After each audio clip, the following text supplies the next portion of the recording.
Let's get to some of the sound bites coming out of Monday. Now, let me just say this, because I got plenty of time to fill.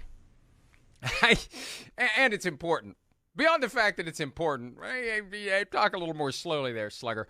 Got to get at least one Slugger in with Sims not here. That's one of his favorite informal names. Anyway, Slugger, PR failures abound when it comes to this process of introducing new coaches.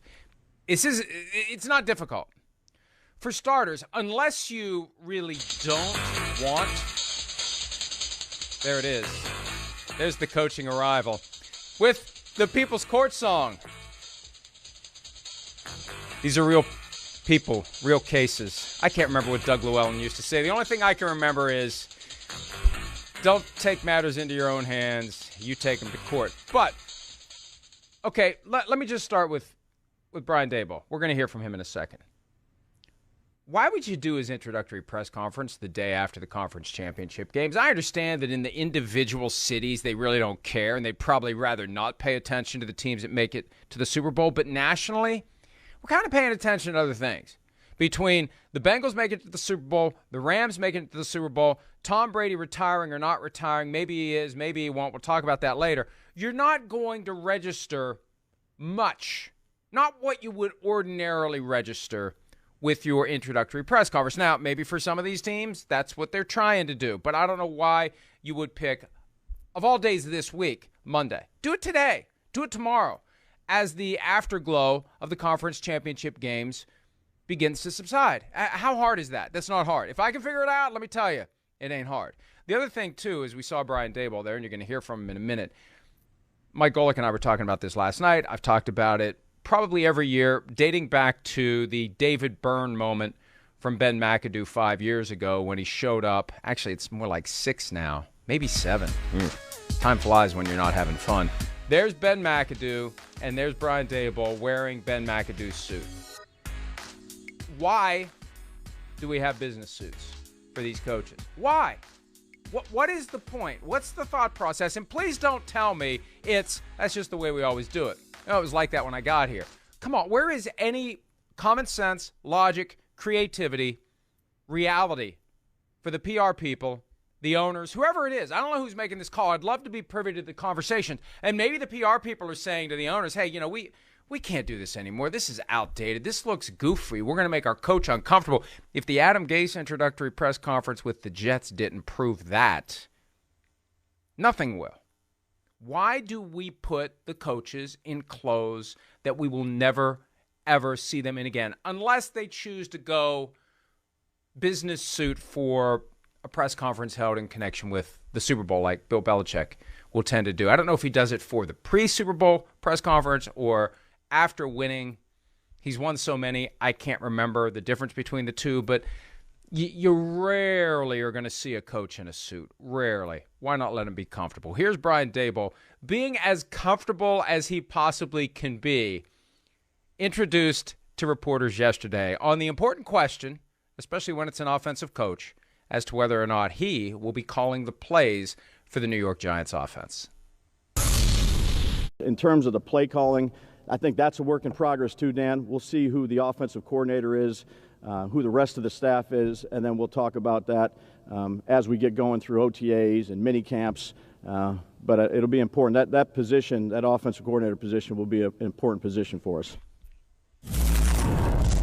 Now, that may be a completely honest and truthful answer. It also may be the beginning of a mystery that the Giants want to build. There have been coaches in the past that have done that, where you really don't know who's going to call plays. You really don't know how it's going to play out, and you find out when the games actually begin in September. And there's strategy that infuses everything that occurs.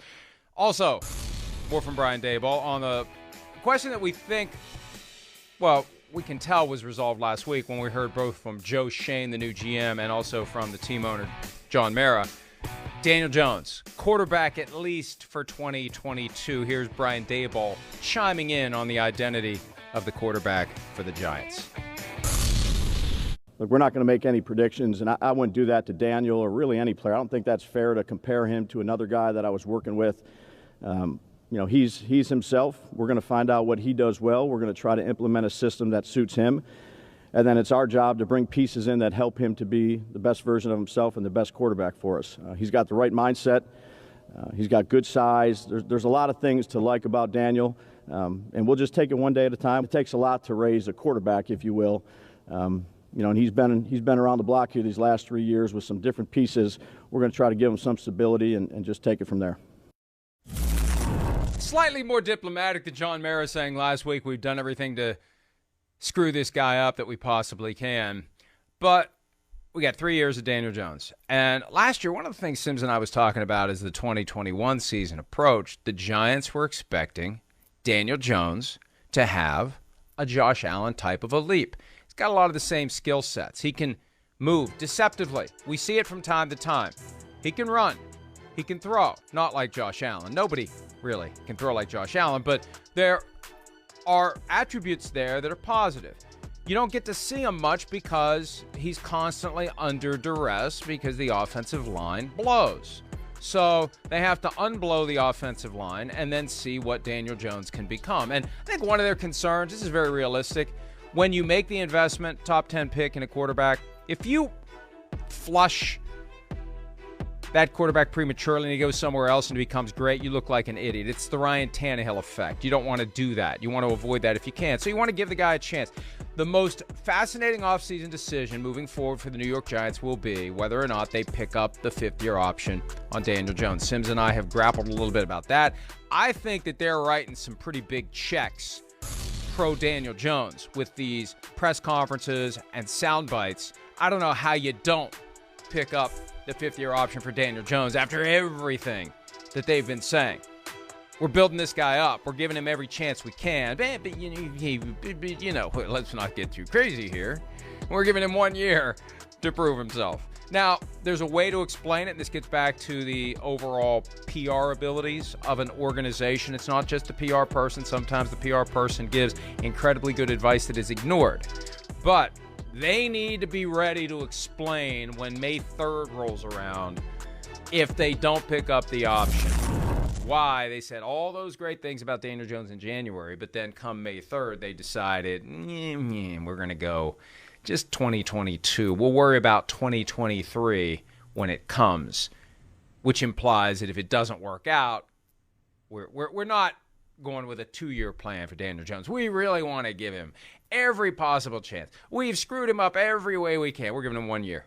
You got 1 year, Dan. It doesn't harmonize. That's why I think they almost have to pick up the fifth-year option. Otherwise, it sounds like everything they've said the past week is bullcrap.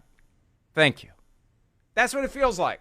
I think they have to pick up the option. I think it's going to be impossible to convince anyone that they meant what they said now if they don't pick up the option. Because if they don't pick up the option, the message is you got 1 year. Well, we always have the franchise tag, the transition tag. That was kind of the Bears' plan with Mitch Trubisky that they never fully articulated. They kind of hoped the media would figure it out for them and wave the flag for them. I'd like to think that these teams will begin to realize there's only one entity that you can rely upon to put out the message the way you want it to be communicated, and that is you. Don't rely upon reporters to figure it out. Now, maybe some will do it as a way to trade favors so they get, a 5-minute heads up of your next transaction. That happens. It's still better for it to come from you. The same people who are sending the message now should be sending the message when the time comes to either pick up or not pick up the Daniel Jones option. My prediction, based on everything we've heard from the Giants the past 7 days, I think they're going to pick it up. Hi, I'm Mike Tirico, and thanks for watching. Make sure to hit subscribe for the latest news and highlights from NBC Sports.